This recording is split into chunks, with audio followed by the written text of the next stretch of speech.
कहानी की शुरुआत स्पेन के एक बेहद खूबसूरत बीच से होती है। यहाँ हम मिच नाम के एक लड़के को देखते हैं जो अपनी गर्लफ्रेंड कैटरीना को शादी के लिए प्रपोज कर रहा था। कैटरीना बहुत खुश होती है और शादी के लिए हाँ कह देती है, लेकिन उनकी ये खुशी ज्यादा देर नहीं टिकती, क्योंकि तभी वहाँ नाव से कुछ आतंकवादी आते हैं और लोगों पर अंधाधुंध गोलियां चलाने लगते हैं। इस गोलीबारी में मिच और कैटरीना दोनों को गोली लग जाती है। खून से लथपथ होकर वे एक दूसरे के पास पहुंचने की कोशिश कर रहे थे, लेकिन तभी एक बेरहम आतंकवादी मिच की आंखों के सामने ही कैटरीना को गोली मार देता है। मिच कुछ नहीं कर पाता और कैटरीना उसके सामने ही दम तोड़ देती है। इस भयानक आतंकी हमले में और भी कई बेगुनाह लोग मारे जाते हैं। इस खौफनाक हमले के 18 महीने बाद हम दोबारा मिच को देखते हैं। उस हमले में गोलियां लगने के बावजूद मिच अकेला था जो बच गया था, लेकिन अब उसकी जिंदगी पूरी तरह उजड़ चुकी थी। उसे हर पल बस यही पछतावा होता था कि वह कैटरीना को बचा नहीं सका। लेकिन अब मिच ने ठान लिया था कि वह उन लोगों से चुन चुन कर बदला लेगा जिन्होंने इस आतंकी हमले को अंजाम दिया था। इन 18 महीनों में मिच ने लड़ने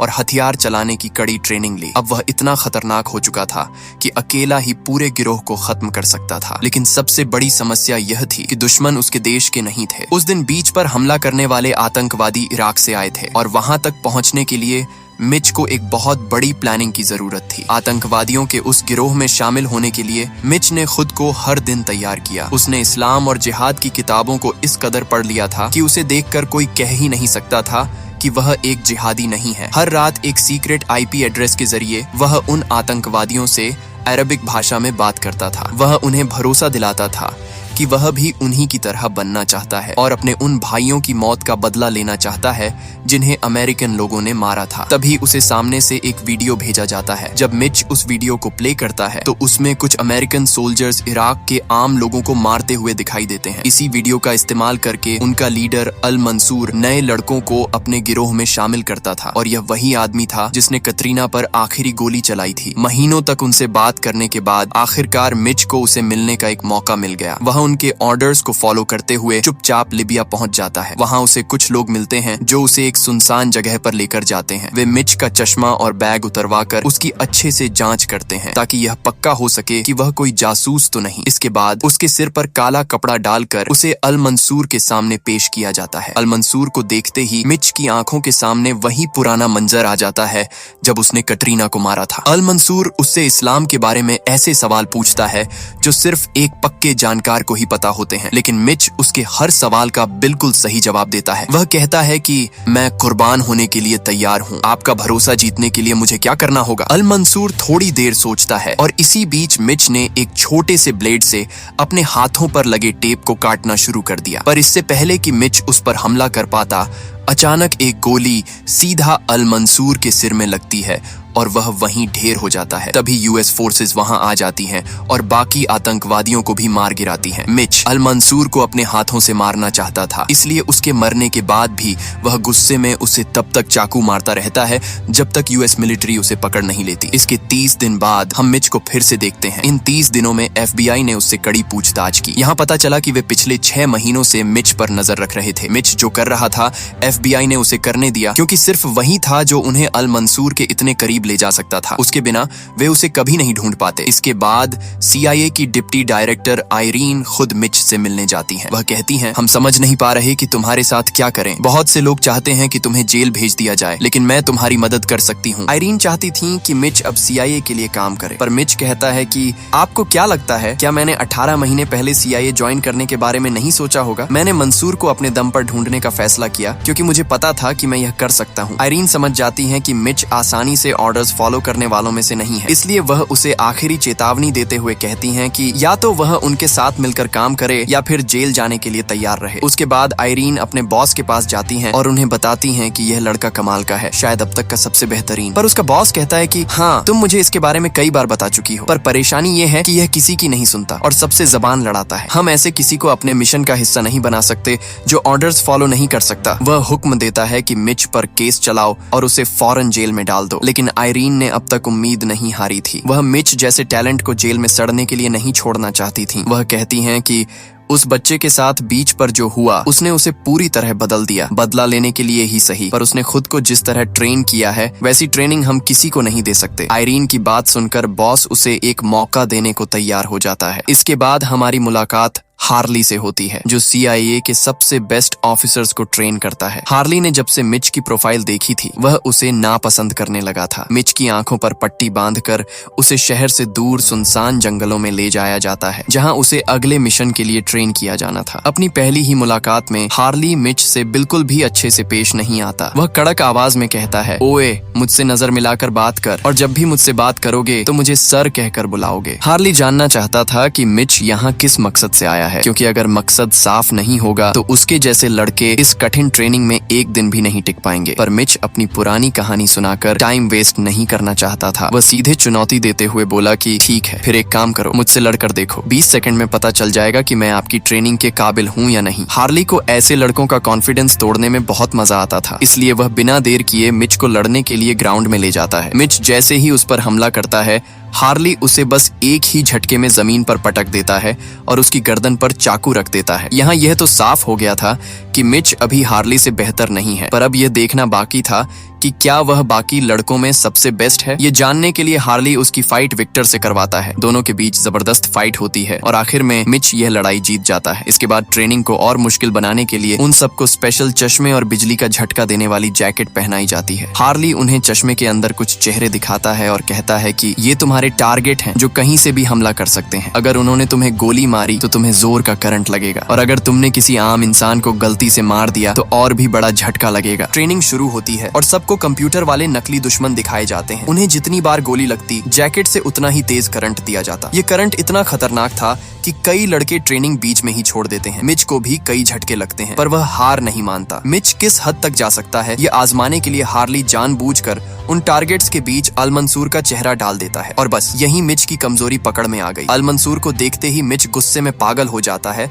और पागलों की तरह उस पर हमला करने लगता है। इस दौरान उसे बार बार तेज करंट के झटके लगते हैं, पर वह फिर भी नहीं रुकता। इससे पहले कि मिच की जान जाने का खतरा हो जाता, हार्ले उस टेस्ट को वहीं रोक देता है। वहीं दूसरी ओर CIA को एक डरावनी खबर मिलती है कि एक रशियन लैब से 15 किलो प्लूटोनियम चोरी हो गया है। उनका अंदाजा था कि आतंकवादी इसका इस्तेमाल न्यूक्लियर बम बनाने के लिए करने वाले हैं। अगर उनके हाथ एक ट्रिगर और एक ऐसा साइंटिस्ट लग जाए जो इन्हें जोड़ सके, तो वे कहीं भी एक बड़ा धमाका कर सकते थे। CIA को यकीन था कि यह प्लूटोनियम उन ईरानियन आतंकवादियों के पास जा रहा है, जो नहीं चाहते कि ईरान और अमेरिका के बीच शांति बनी रहे। जानकारी जुटाने के लिए वे ईरानियन एम्बेसी भी जाते हैं, पर वहां से उन्हें कोई मदद नहीं मिलती। इसी बीच पोलैंड में उस चोरी किए गए प्लूटोनियम का सौदा चल रहा था। वहां एक अनजान अमेरिकन आदमी उसे खरीदने पहुंचा था, पर उनकी डील पूरी हो पाती उससे पहले ही वहां पुलिस आ जाती है। पुलिस को उस अमेरिकन के बात करने के अंदाज पर शक हो जाता है और वे उसकी वैन की तलाशी लेने की कोशिश करते हैं। वैन में इतने सारे हथियारबंद लोगों को देखकर पुलिस बैकअप बुलाती है, पर तभी वह अमेरिकन उन सभी पुलिस वालों को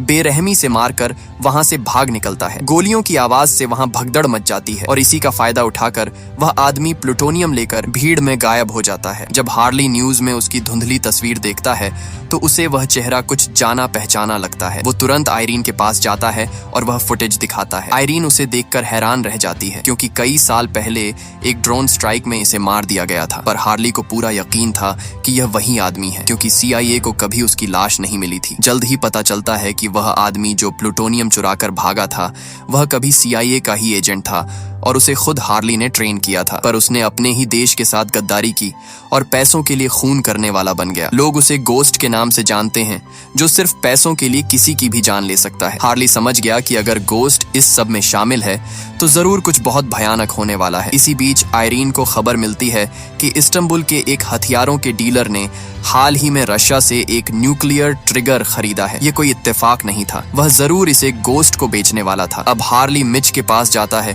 क्योंकि उसे एक आखिरी सबक सिखाना अभी बाकी था। हार्ली जानबूझकर मिच के सामने कैटरीना का वह वीडियो चला देता है जो उस दिन बीच पर रिकॉर्ड किया गया था। मिच उसे बंद करने को कहता है, पर हार्ली आवाज और बढ़ा देता है। मिच गुस्से में पागल होकर हार्ली पर टूट पड़ता है, पर हार्ली बड़ी आसानी से एक केबल से उसकी गर्दन जकड़ लेता है। वह मिच को समझाता है कि तुम्हारी सबसे बड़ी गलती ये है कि तुम अपने फैसलों के बीच अपनी भावनाओं को आने देते हो। आगे से कभी इसे पर्सनल मत होने देना, वरना अपनी जान से हाथ धो बैठो। बैठोगे। मिच इस कड़वे सबक को अच्छी तरह समझ जाता है, जिसके बाद उसे भी इस मिशन का हिस्सा बना लिया जाता है। अगले दिन वे तीनों इस्तांबुल पहुंचते हैं, जहां उन्हें अनिका नाम की एक CIA एजेंट मिलती है जो इस मिशन में उनका साथ देने वाली थी। वे उस हथियारों के डीलर का पीछा करते हैं और देखते हैं कि वह होटल जाने से पहले किसी अनजान आदमी से बात कर रहा था। हार्ली उन्हें इंतजार करने का ऑर्डर देता है, पर मिच अपनी आदत के मुताबिक ऑर्डर फॉलो नहीं करता। वह बड़ी चालाकी से उस दूसरे आदमी का फोन चोरी कर लेता है। जब CIA उस फोन को हैक करती है तो पता चलता है कि कल एक रेस्टोरेंट में वह हथियारों का डीलर किसी को न्यूक्लियर ट्रिगर सौंपने वाला है। अब उनका मिशन आसान हो चुका था,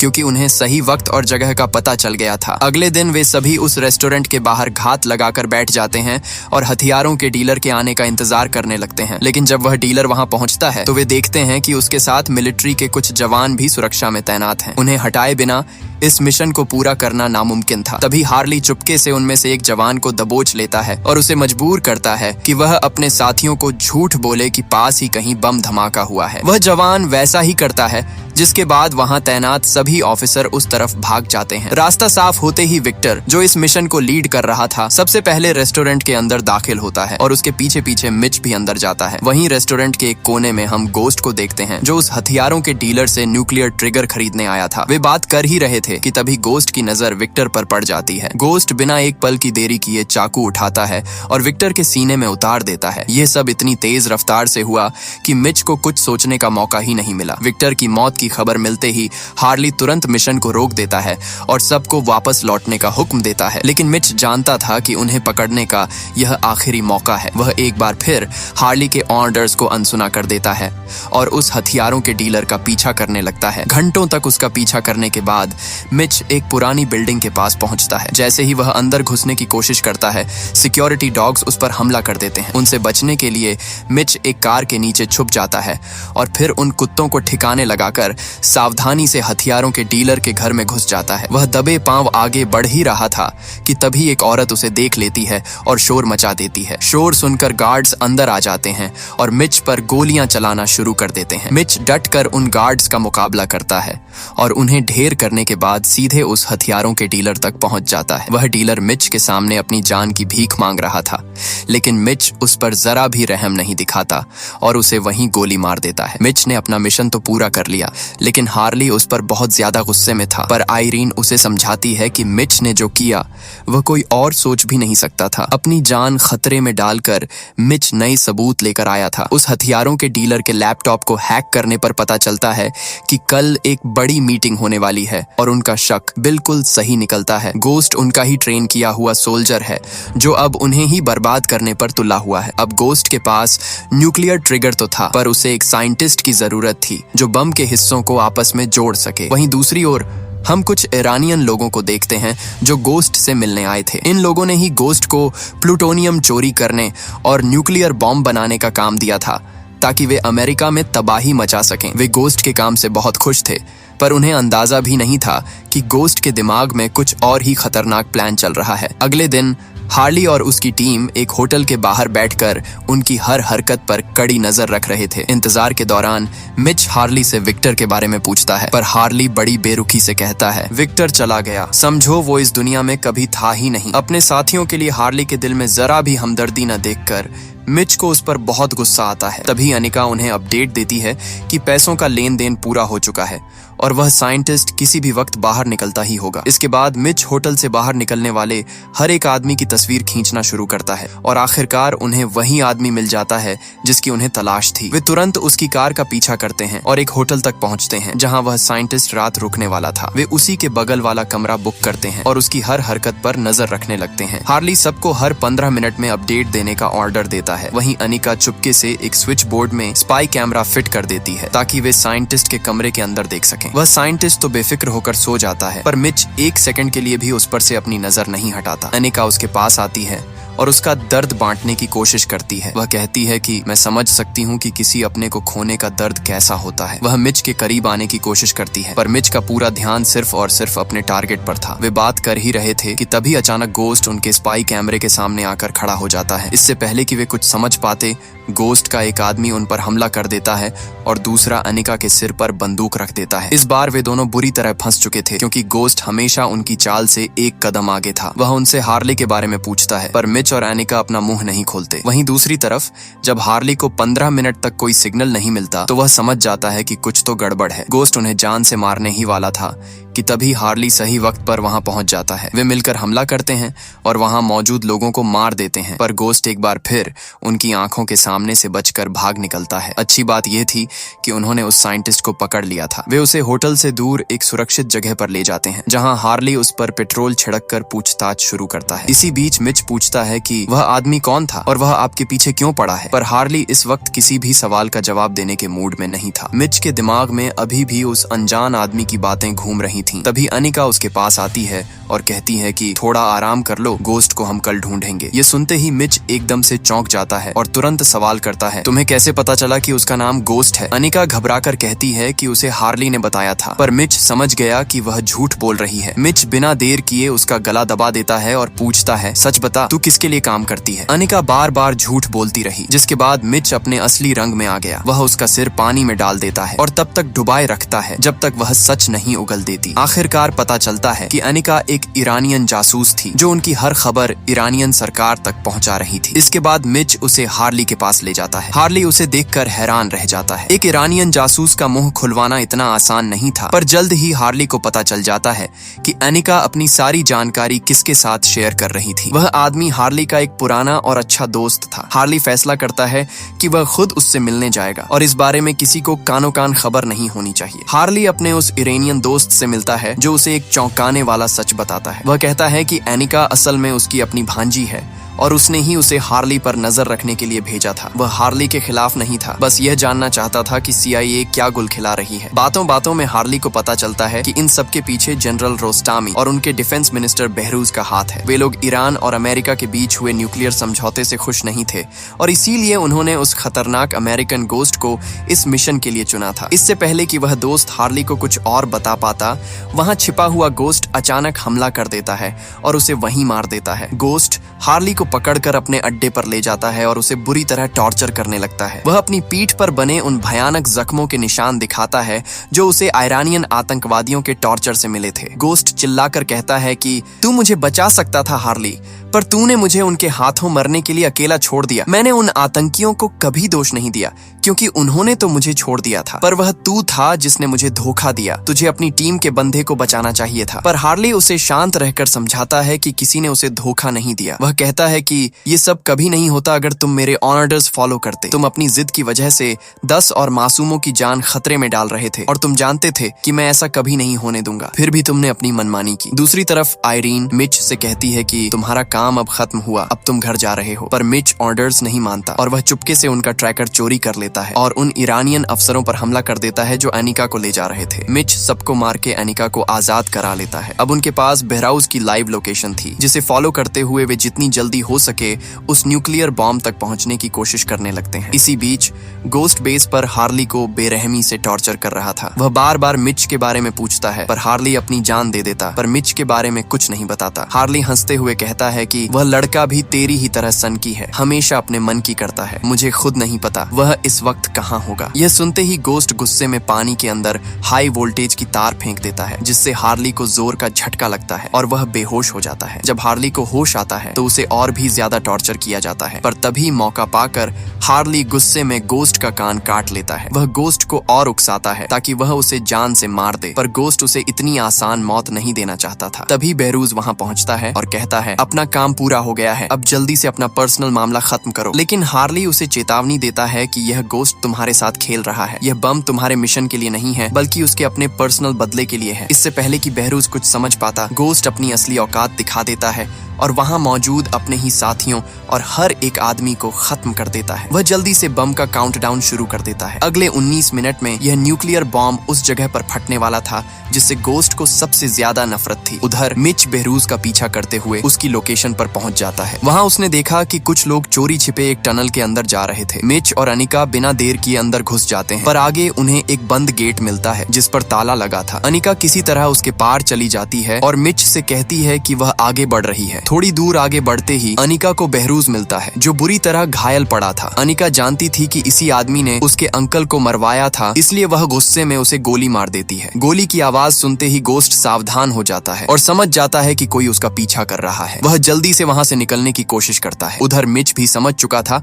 कि अब चुपके से काम करने का वक्त निकल गया है। वह अपनी कार से दुश्मनों को उड़ाते हुए सीधे उस टनल के अंदर घुस जाता है, लेकिन तभी उसकी कार एक गैस पाइपलाइन से टकरा जाती है जिससे एक बहुत बड़ा धमाका होता है। इस धमाके के शोर से CIA को उनकी सही लोकेशन का पता चल जाता है। मिच फौरन हार्ली के पास पहुंचता है और उन्हें आजाद करा लेता है, लेकिन हार्ली उसे चेतावनी देते हैं कि न्यूक्लियर बॉम्ब घोस्ट के पास है, तुम्हें उसे हर हाल में रोकना होगा। ये सुनते ही मिच बिना एक पल गंवाए गोस्ट का पीछा करता है, पर रास्ते में उसे अनिका दिखाई देती है जिसे गोस्ट ने पकड़ लिया था। गोस्ट चिल्लाकर कहता है कि अपनी गन नीचे रख दे वरना मैं इसे मार दूंगा। इससे पहले कि मिच कुछ कर पाता, अनिका अपनी जान दे देती है। मिच उसे बचाने की कोशिश करता है, पर तभी एक और दुश्मन उसके रास्ते में आ जाता है। जब तक मिच उसे ठिकाने लगा था, तब तक गोस्ट बोट लेकर भागने की कोशिश करने लगता है। मिच दौड़कर गोस्ट की चलती हुई बोट पर कूद जाता है। दोनों के बीच जबरदस्त लड़ाई शुरू हो जाती है। बोट अपनी पूरी रफ्तार से आगे बढ़ रही थी। इसी बीच हार्ली हेलीकॉप्टर से उनकी बोट का पीछा कर रहा था